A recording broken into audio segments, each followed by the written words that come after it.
Today I decided I would come out here with some 400 grit sandpaper and just sand off some of these spots. You can see here where I had to tilt that little spray rattle can. That didn't work out too good. So what I'm doing is I'm taking this 400 grit and I'm not really applying any pressure. I'm letting the sandpaper do the work. And I'm just lightly sanding those spots. Okay? I mean, you can see I've already done that part, but like over here, you see what these spots are?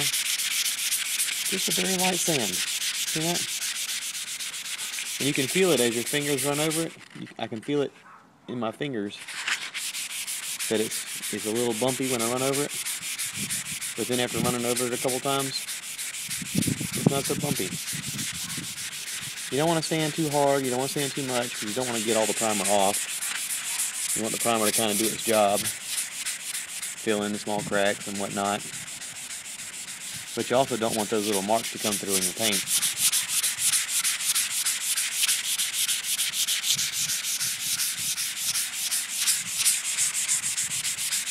Just small little movements is all you need.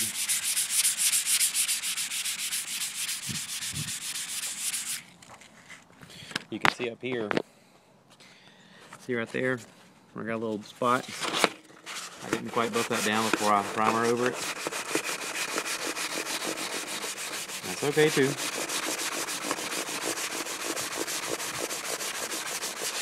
And just buff that out.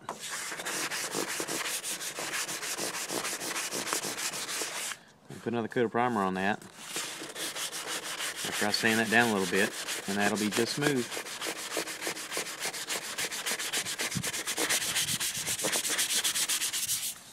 Plus you want to sand it, that way your next coat sticks on a little better.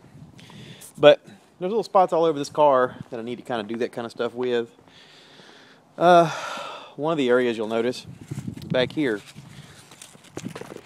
this is what would commonly be referred to as orange peel, where it gathers up and kind of cracks in this funky looking texture.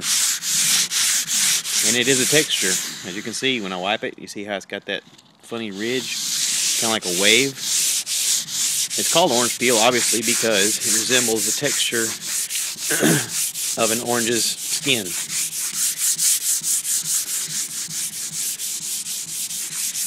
Oftentimes when you paint a car, you have to sand it multiple times because your finish, for whatever reason, gets an orange peel.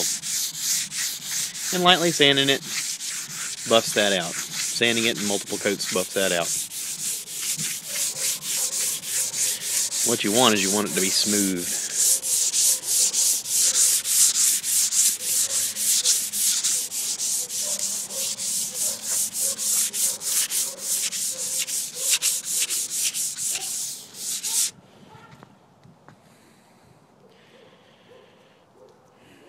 So, I'm going to do this for a while and see what I can get done. I want to work on this roof too. See where I had to tilt the can. See the spots. I went out to Harbor Freight and I got a sprayer. Just a cheap sprayer.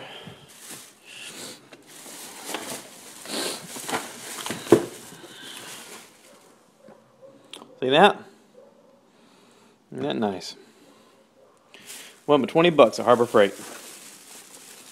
And I got a little regulator so I can hook that up, find out, regulate my pressure. I went out today to Auto Paint Supply Place to buy some primer and paint in the jug, mix it up. And I mean, not the jug, in the can. And they're closed on Saturdays. So imagine that. Anyway, more to come.